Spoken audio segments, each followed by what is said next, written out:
Pessoal, eu estava aqui só dando uma limpada no quadro para a gente dar seguimento na nossa aula e conseguir ter um rendimento melhor com a apresentação que eu quero fazer para vocês de alguns conceitos mais elementares dessa questão da fisiologia renal. Então vou apresentar aqui para vocês rapidamente. Eu estava limpando, eu desenhei aqui um pedacinho do néfron, não é ele todo. Eu cortei a outra parte dos túbulos, porque eu quero apresentar para vocês alguns conceitos que, se a gente não pegar com precisão e clareza, vai ser difícil depois da gente se desenvolver com mais eficiência, com mais velocidade no resto da parte da fisiologia renal. E é isso que eu quero abordar com vocês com mais calma aqui.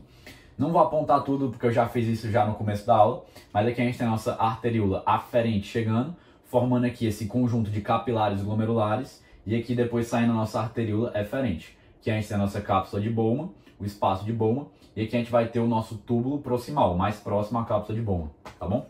Então, só entender o seguinte que eu quero conversar com vocês. Aqui, pela arteríola aferente, chega sangue. Esse sangue vem com uma certa pressão, tá bom?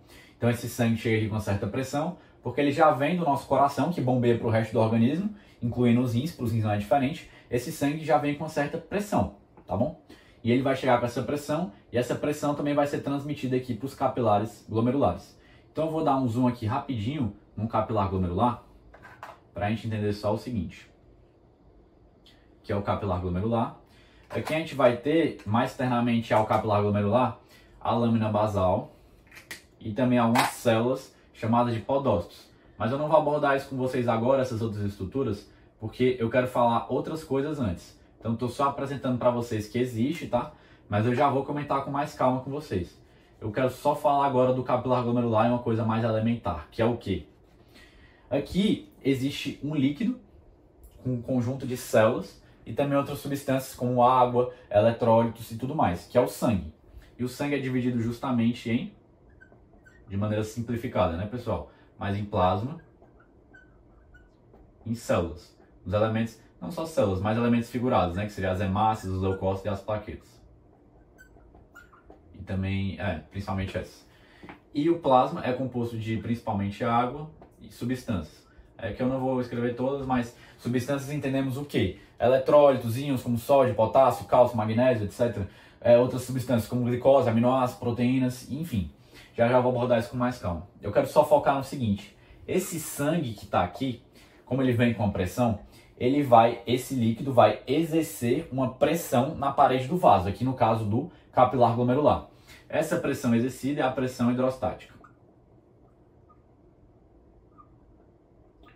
Não vai ser o foco da nossa aula de hoje, tá? Mas eu já apresentei e introduzi essa ideia da pressão hidrostática. Eu vou apagar aqui, porque senão eu vou me estender muito. Eu vou falar só o seguinte com vocês. Que a gente tem aqui, fisiologicamente falando, uma passagem de líquido, aqui seria o espaço de Bowman, tá?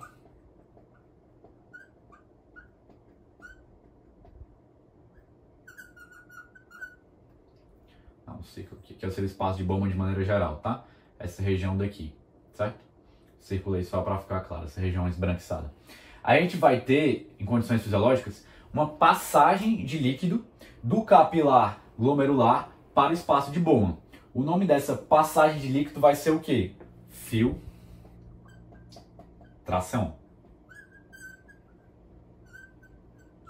Primeiro conceito que eu quero que vocês guardem. Filtração vai ser o nome que a gente vai dar para essa passagem de líquido que vai ocorrer de dentro do capilar glomerular aqui para o espaço de Bowman. Então aqui está passando líquido, esse líquido vai passar aqui de dentro do capilar glomerular para o espaço de Bowman. O nome desse processo, filtração. Esse líquido que chega aqui no espaço de Bowman, formado a partir da filtração, ganha o nome de, desenhando aqui o líquido, o nome desse líquido será filtrado, aquilo que sofreu o processo de filtração, tá bom? Feita essa apresentação, quero comentar com vocês mais 3 conceitos muito importantes para a gente não se perder, que é o quê? Tudo bem, Pedro, esse líquido foi filtrado, depois que ele foi filtrado, ele vai passar do espaço de Bowman para os túbulos. Aqui no caso eu desenhei só um deles, que seria o túbulo proximal, mas depois veria os próximos, né? Mas vai me bastar esse aqui para conversar com vocês. Quando esse líquido estiver passando aqui no túbulo proximal, após ter sido filtrado, vai ganhar o nome justamente não mais de filtrado, mas aqui costumamos chamar mais de líquido tubular mesmo, já, tá bom?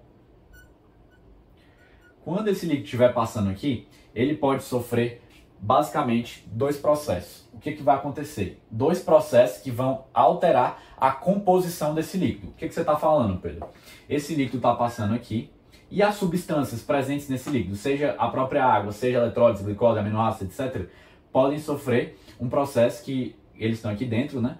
Podem sofrer um processo de passar de dentro do túbulo para o intestino renal, para depois passar para o capilar peritubular. Esses capilares estão passando aqui na periferia dos túbulos. Então, chegaria aqui no intestino, as substâncias que vieram daqui de dentro do túbulo para cá, passaram do túbulo para o próprio intestino, e do intestino elas iriam para o capilar peritubular. O nome de todo esse processo, a gente vai dar o nome de reabsorção. Tá bom, pessoal? Agora acontece o seguinte, que vamos pensar o seguinte, a via inversa também poderia acontecer, que é o quê? Aqui a gente tem substâncias, digamos que certos metabólitos. E o nosso organismo está precisando que essas substâncias passem desses capilares peritubulares para dentro do túbulo. O nome dessa passagem é o terceiro conceito que eu quero que vocês guardem, que não é mais reabsorção. Agora falando da via inversa, tá, pessoal? Passando do capilar peritubular até chegar ao túbulo, o nome disso vai ser secreção. Por último, o quarto conceito que eu quero que vocês guardem é o seguinte. Esse líquido tubular vai seguindo aqui nos túbulos, túbulo proximal, ácido de Henle, túbulo distal, túbulo coletor, ducto coletor, vai seguindo, até chegar ali na bexiga passar pela uretra e passar finalmente para o meio externo, na forma de urina. O nome disso vai ser justamente o quê? A excreção. Tá bom? Então a gente tem um líquido que é filtrado. Esse líquido que é filtrado, melhor dizendo, a gente tem um líquido que é excretado. Esse líquido, vamos colocar aqui qualquer substância, poderia também ser eletrólitos. A gente tem uma determinada substância que é excretada. Essa substância que ela é excretada vai depender da quantidade da substância que foi filtrada. E além de depender da quantidade de substância que foi filtrada, vai depender da quantidade de substância que foi reabsorvida. Vou botar A de reabsorvida, tá? De absorção. Reabsorvida. E também vai depender da quantidade de substância que foi secretada. Então, essa é basicamente uma fórmula geral que eu costumo usar. Então, quando a gente está falando da quantidade de uma substância que foi excretada, vai depender da quantidade daquela substância que foi filtrada, da quantidade daquela substância que foi reabsorvida e da quantidade daquela substância que foi secretada. Então, de maneira geral, esses são os conceitos que eu queria abordar com vocês. Em outras aulas, eu até apaguei aqui a questão da pressão hidrostática e tudo mais. Depois eu vou comentar com isso mais calmo. Mas para a gente não se alongar muito, de maneira geral, é isso que eu quero que vocês guardem. Beleza?